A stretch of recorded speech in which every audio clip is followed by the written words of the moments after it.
और जितने भी यहाँ टीचर्स हैं, मेरी शिकायत है पूरे सरकारी सिस्टम से ही है कि रख हौसला, तो वो मंजर भी आएगा, प्यासे के पास चलकर समंदर भी आएगा।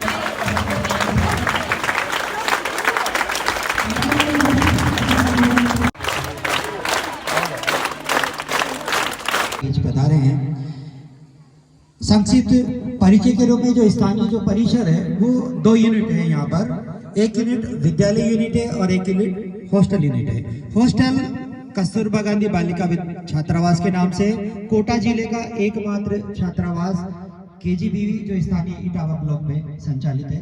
वर्तमान में यहाँ 214 बालिकाएं हॉस्टल में निवास करती है, जो 6 से 12 की बालिकाएं।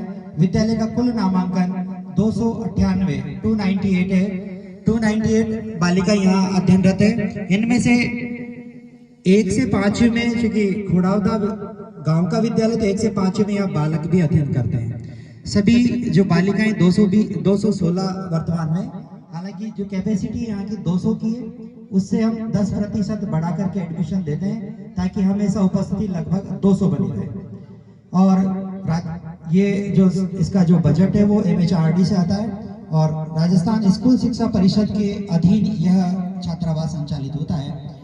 गत वर्ष का जो हमारा जो परीक्षा परिणाम है वो 10वीं का 93% रहा था और 12वीं का लगातार 5 वर्षों तक हमारा जो परिणाम है वो 100% रहता है। इनमें से 12 बालिकाओं को इस वर्ष गार्गी पुरस्कार से सम्मानित किया जाएगा। फरवरी माह में जो आयोजित होगा समारोह, उसमें 75% से अधिक जो बालिकाओं ने अंक प्राप्त किए वो 12 बालिकाएं।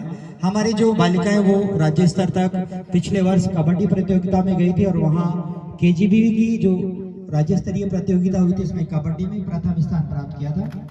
कबड्डी में ही हमारे विद्यालय की जो बालिकाएं वो जिला स्तर पर उप विजेता रही है। इसके अलावा अन्य कई प्रतियोगिताओं में हमारी जो बालिकाएं वो हिस्सा लेती है और अपना योगदान देती है। स्थानीय जो स्टाफ है वो अधिकांश यही निवास करता है। केवल एकमात्र हमारे वरिष्ठ अध्यापक हैं जो अप डाउन करते हैं। ये हमारे लिए सबसे सकारात्मक बात है। अभी मैडम भी कह रही थी कि अधिकांश जो कर्मचारी अप डाउन करते हैं, हमारे जो बाहर के जो भी कर्मचारी सब यही रहते हैं। ये हमारे लिए विद्यालय के लिए बहुत ही सकारात्मक है। और एक बार पुनः सभी अतिथियों का हार्दिक आभार, धन्यवाद।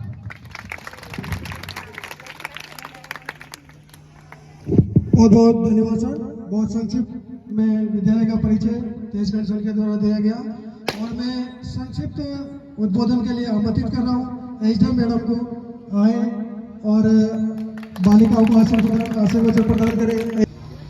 आज के स्कूल के इस कार्यक्रम के वार्षिकोत्सव में हमारे बीच में नगर पालिका चेयरमैन मैडम रजनी जी, आदरणीय रिंकू जी, हमारे जिला परिषद सदस्य लेखराज जी, यहाँ के स्थानीय विद्यालय के प्रिंसिपल साहब, महात्मा गांधी स्कूल से प्रिंसिपल साहब, मीडिया पर्सन और सभी मंच पर सम्मानित अतिथिगण, इस स्कूल के सभी कर्मचारीगण, अधिकारीगण, सभी टीचर्स और प्यारे बच्चों, जैसी आपकी शिकायत है मैं नहीं आ पाई हूँ और चूंकि आपके पड़ोस में ही हूँ और बिटिया मेरी रोज आती है ना, और खूब जनों की दोस्त भी है, तो आपको कोई भी शिकायत है तो मेरे तक पहुंचा दिया करो। आज के लिए मैं आप लोगों को, चूंकि 12th का फेयरवेल भी है, तो सभी बच्चों को जो 12th यहाँ फेयरवेल के बाद, चूंकि आप एग्जाम नहीं आएंगे वापस, आप सभी को बहुत बहुत शुभकामनाएं। और 12th के बच्चों से मैं यही कहना चाहूँगी, 10th और 12th दोनों से ही, 10th तो वैसे भी चूंकि आप 2 साल और आगे पढ़ेंगे यहीं पर, लेकिन 10th और 12th के लिए शुभकामनाएं बहुत बहुत, और बढ़िया पढ़ाई करें, स्कूल का रिजल्ट बढ़िया रहे। जैसा बता रहे हैं तेजकरण जी, हमेशा बढ़िया रहा रिजल्ट। 10th का जैसे 93% रहा है, कोशिश करिए इस बार 100% रहे, क्योंकि अभी हमारे पास टाइम है, अभी जनवरी है और आप लोगों के पास कम से कम अभी 1.5, 2, 3 महीने आपके पास है। 10th के लिए थोड़ा सा लेट रहता है। आप अब तक चाहे कुछ भी करते रहे हो साल भर, लेकिन ये जो आपको 1.5, 2, 3 महीने जो भी मिले हैं, अगर मार्च अप्रैल में भी होता है तो आप थोड़ा सा मन लगा के पढ़ाई करिए सभी लोग, क्योंकि आपकी एक एक की मेहनत से स्कूल का रिजल्ट भी कहीं ना कहीं प्रभावित होता है। अगर एक बच्चा भी नहीं पढ़ता है तो कहीं ना कहीं स्कूल का रिजल्ट भी उससे इफेक्ट होता है। और 93 आप 95 आएगा, 2 बच्चे और पढ़ेंगे तो हमारा परसेंटेज और बढ़ेगा। और जितने भी यहाँ टीचर्स हैं, मेरी शिकायत है पूरे सरकारी सिस्टम से ही है, ना केवल शिक्षा विभाग से।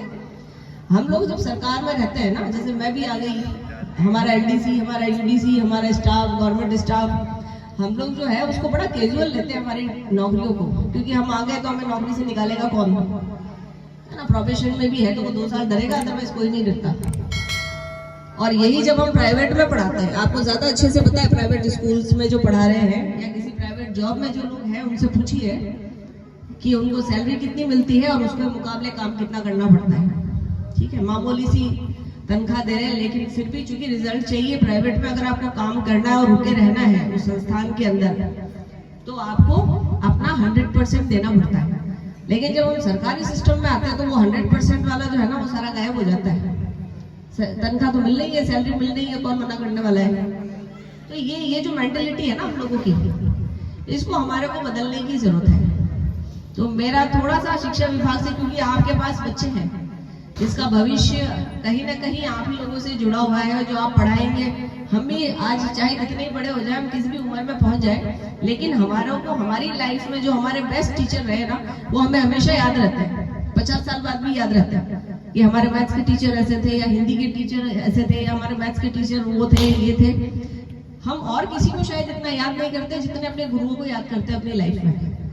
क्योंकि हमारा सब्जेक्ट आप देखिएगा, जहां जहां आपके टीचर्स अच्छे रहे होंगे, वो सब्जेक्ट आपका जिंदगी भर बहुत स्ट्रांग रहेगा, जहां भी आपको अच्छा पढ़ाया है।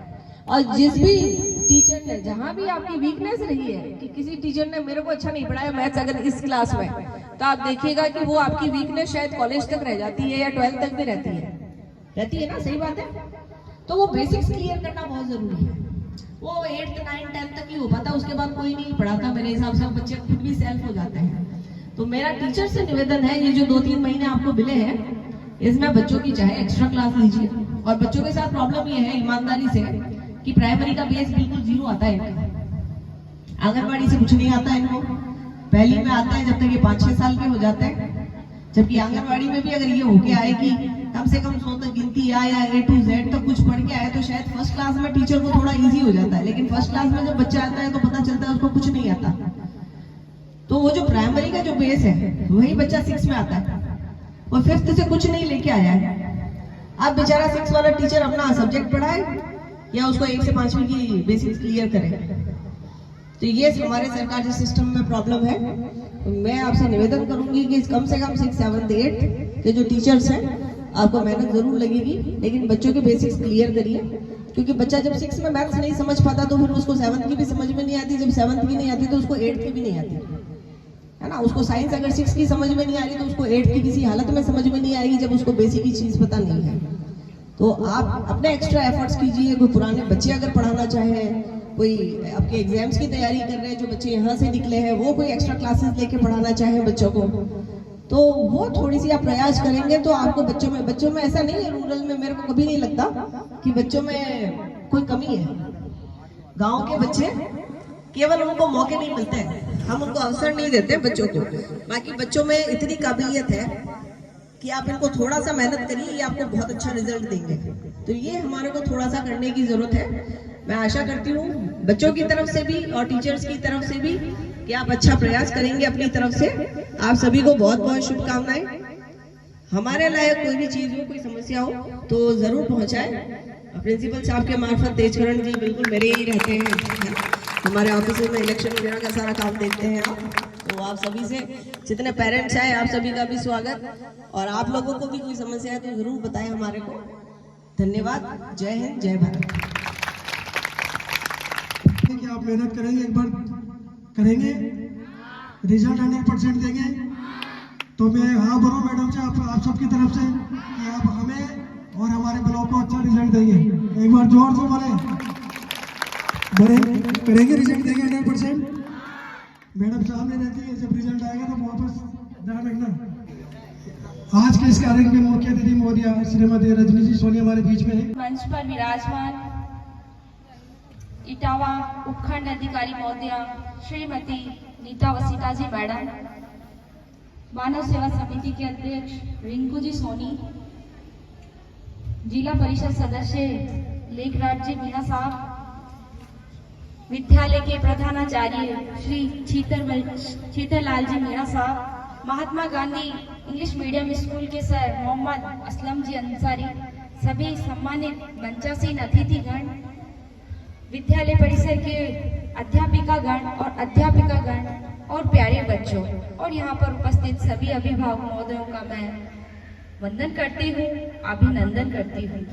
आज इस वार्षिक उत्सव के उपलक्ष्य में मैं आप सबको ढेर सारी शुभकामनाएं देती हूँ, बधाई देती हूँ। जैसा कि बच्चों आप सब जानते हो कि आज के इस समय में कि महिलाओं का शिक्षित होना कितना जरूरी है। आप कल्पना कर सकते हो कि बच्चियों की शिक्षा कितनी जरूरी है और शिक्षित होना और आगे बढ़ना कितना जरूरी है। इतना जरूरी है कि जितना रेगिस्तान में बारिश का होना जरूरी है, उसी तरह आज के इस दौर में बालिकाओं का शिक्षित होना बहुत जरूरी है। क्योंकि आप सब जानते हो कि एक बच्ची पढ़ेगी तो 7 बच्चियां करेंगी। आप सब इस कहावत से अच्छी तरह वाकिफ हो। आप देखते हो आज हमारे देश की राष्ट्रपति द्रौपदी जी मुर्मू एक महिला है, प्रतिभा जी पाटिल हमारे बीच में वो भी रही है। आज आपके सामने एसडीएम मैडम है, ये भी एक महिला है। मैं नगर की चेयरमैन हूँ, मैं भी एक महिला हूँ। कल्पना चावला अंतरिक्ष का सीना चीरते हुए आसमान की बुलंदियों को उन्होंने छुआ, तो वो भी एक महिला थी। तो इस मौके पर मैं आप सबसे यही कहना चाहूंगी कि आप सब खूब मन लगाकर पढ़ाई कीजिए, अपने माता पिता का, अपने शिक्षकों का, अपने नगर का और अपने देश का नाम रोशन कीजिए, क्योंकि आपके अंदर वो जज्बा है, वो हौसला है। जब मैं यहाँ पे आई मैंने देखा कि आप सब जिस एक साथ तालियां बजा रहे थे ना, उसी से मुझे आप सबका हौसला पता चल गया कि आपके अंदर कितना कॉन्फिडेंस है। तो इस कॉन्फिडेंस को देखते हुए बहुत अच्छा। तो मैं आप लोगों से यही उम्मीद करूंगी कि 10th का रिजल्ट भी 100% रहे और 12th का रिजल्ट भी 100% रहे, क्योंकि बालिका विद्यालय का रिजल्ट जब 100% रहता है ना, तो आप सब कल्पना कर सकते हो कि कितना नाम होता है। अपने माता पिता का, शिक्षकों का, अभिभावकों का, सबका, पूरे नगर का नाम रोशन होना हमारे लिए बहुत मायने रखता है।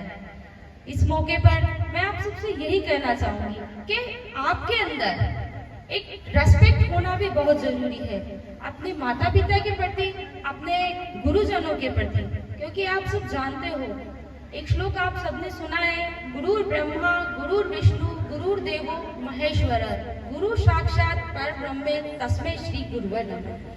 तो अपने गुरुजनों का सम्मान ये आपके अंदर होना बहुत जरूरी है। कहीं भी आपके गुरुजन स्कूल में ही नहीं, बाहर भी आपको मिले, कहीं पे भी, तो रेस्पेक्ट बहुत जरूरी है।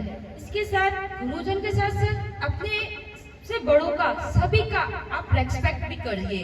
और अंत में मैं आप सबसे यही कहना चाहूंगी कि बालिकाएं किसी से कम नहीं है, क्योंकि जब बालिकाएं आगे निकलती है तो पढ़ाई में भी और लड़ाई में भी, दोनों में आगे रहती है। क्योंकि लड़ाई में आपने रानी लक्ष्मीबाई का नाम सुना है।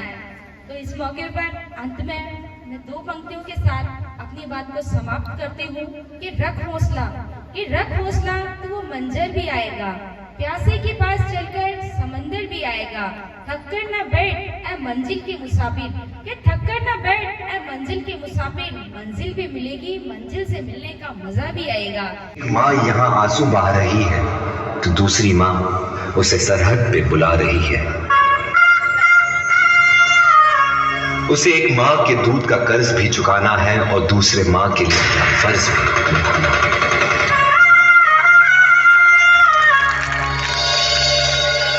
मेरी बीवी सहमी सी बैठी होगी, उसे कहना कि करवा चौथ हर साल रखे और तब तक रखे जब तक आसमान में चंदा है। तो क्या हुआ उसका पति जिंदा नहीं, देश तो जिंदा।